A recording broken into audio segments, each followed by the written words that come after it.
A pleasant to everyone. I am Zenaida of Bantilan, BSM3A, and today we're going to discuss the chapter 2 of the legal aspect in tourism and hospitality, which is the Philippine Constitution.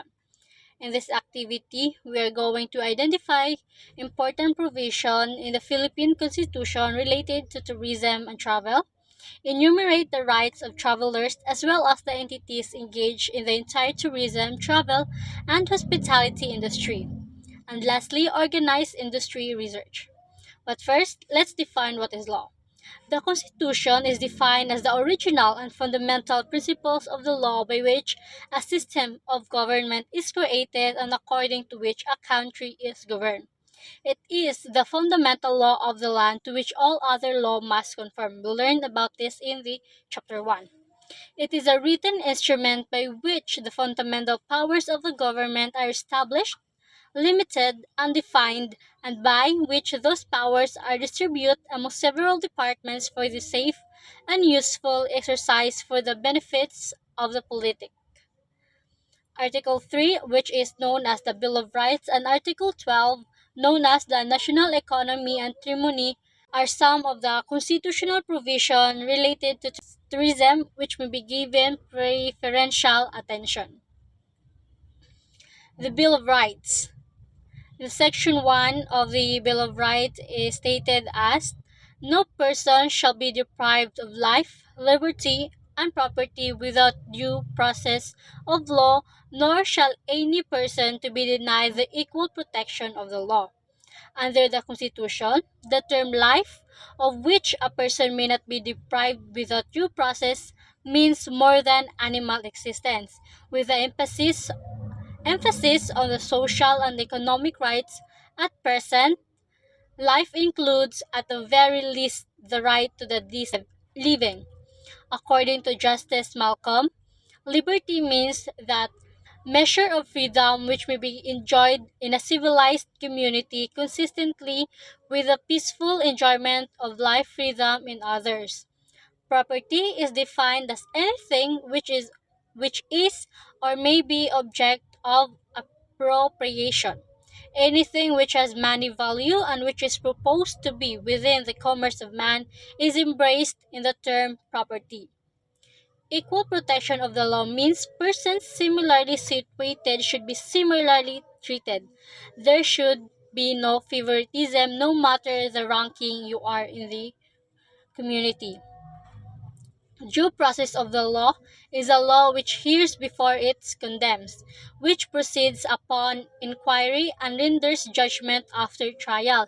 It implies due notice to the individual of the proceedings, an opportunity to defend himself, and the problem of the propriety of the deprivation under the circumstances presented must be resolved in a manner consistent with the essential fairness. Now let's move on to the Section 3 of the Bill of Rights. The privacy of communication and correspondence shall not be inviolable, except upon lawful order of the court or when public safety or order requires otherwise as prescribed by law. Any evidence obtained in violation of this or the preceding section shall be inadmissible for any purposes in any proceedings. The form of correspondence and communication that are covered in this provision includes letters, telegrams, telephone calls, messages, and the like. Under Act Number 4200, otherwise known as the Anti-Wire Wrapping Law, provides penalty for specific violations of the privacy of communication. Though under Section 3 of the Act, the court will authorize wiretapping in certain crimes such as treason, provoking wars, and disloyalty in case of war, and many, many, many more. Any of evidence obtained in violations to the previous one that I've said shall be considered fruit of poisonous tree and shall not be admitted as evidence in any administrative or criminal proceedings.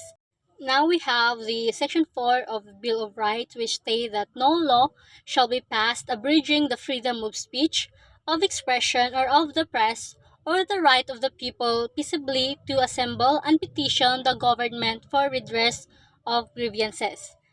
So in here, speech, expressions, and press includes every form of expression, whether oral, tape, CD, or DVD recorded. We'll tackle the Section 6 of the Bill of Rights, which states that the liberty of abode and of changing the same within the limits prescribed by law shall not be impaired except upon lawful order of the court. Neither shall the right to travel be impaired except in the interest of national security, public safety, or public health, as may be provided by law. This constitutional provides guarantees that a freedom to choose and to change one's place of residence and dwelling place, which means pwede ka mobalhin bisag asa nga lugar. And B, freedom to travel within or outside the country. It is the freedom for you to travel ka sa laing nasod or bisag anhira sa atoang locally. However, these constitutional liberties are not absolute rights, for they can be regulated by lawful order of the court. But if nakay order sa court nga you are dili pwede mo travel, so you cannot. An order releasing a person accused of a crime on bail is similar to a lawful order of the court as contemplated under the provision, and the whole departure order may be issued as a necessary consequence for the function of the bail bond, which is to secure the person's appearance when needed.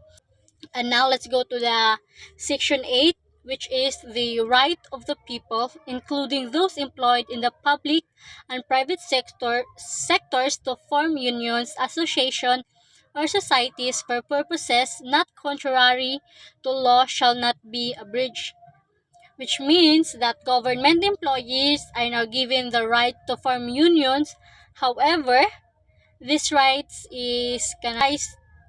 to strike is not included in the right to form union, unlike if employed ka sa private sectors. Government employees do not have the constitutional right to strike as mandated under civil service rules and regulation prohibiting government employees to strike. Now, on the Section 10, no law impairing the obligation of contract shall be passed.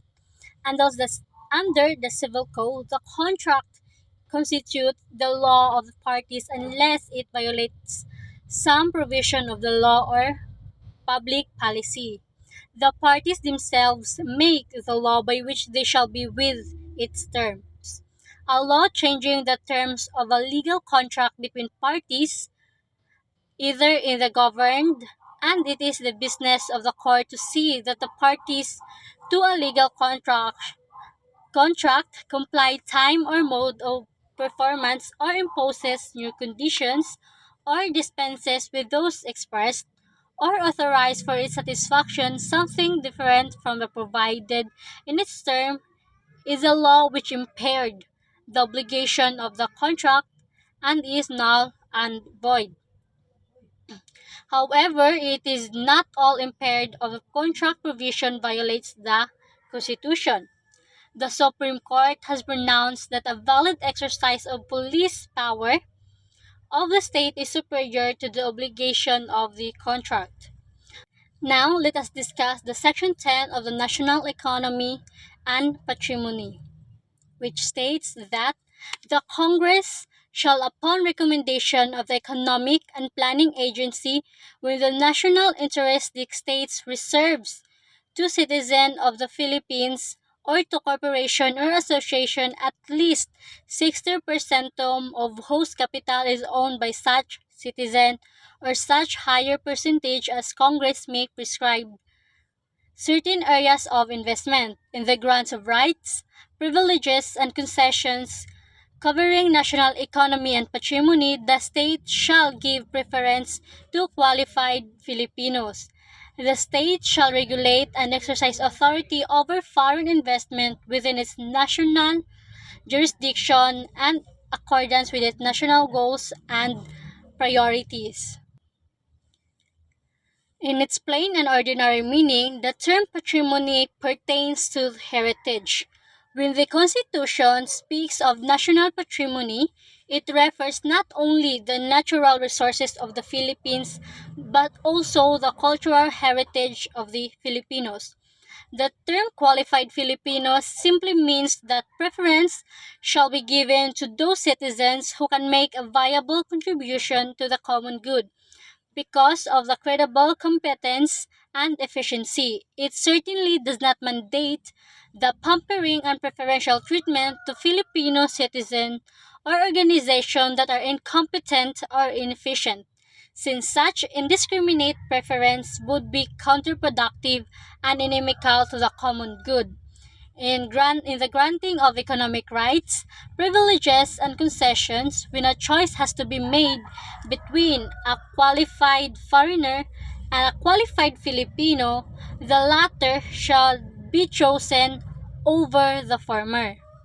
So now let us talk about the Section 11 of Article 12, which stated that no franchise, certificate, or any other form of authorization for the operation of a public utility shall be granted except to a citizen of the Philippines or to corporations or association organized under the law of the Philippines or at least 60% of whose capital is owned by such citizens.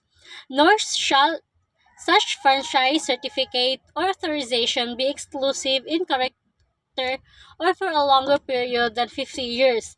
Neither shall any such franchise or right be granted except under the condition that it shall be subject to amendments, alteration, or repeal by the Congress when the common good so requires. The state shall encourage equity participation in public utilities by the general public. The participation of foreign investors in the governing body of any public utility enterprise shall be limited to their proportionate share in its capital, and all the executive and managing officers of such organization or corporations or association must be citizens of the Philippines. The term public utility is defined under Commonwealth Act Number 146, Section 13B, which states that the term public service includes every person that now or hereafter may own, operate, manage, or control in the Philippines for hire or compensation with general or limited clientele, whether permanent, occasional, or accidental, and done for general business purposes, any common carrier, and other similar public services. Moving on to Section 14, which stated that the sustained development of a reservoir of national talent consisting of Filipino scientists, entrepreneurs, professionals, managers, high-level technical manpower, and skilled workers and craftsmen in all fields shall be promoted by the state. The states shall encourage appropriate technology and regulate its transfer to the national benefit. The practice of all professions in the Philippines shall be limited to Filipino citizens, save in case prescribed by law. It means that the constitutional provision mandates that the practice of a profession is reserved exclusively to Filipino citizens.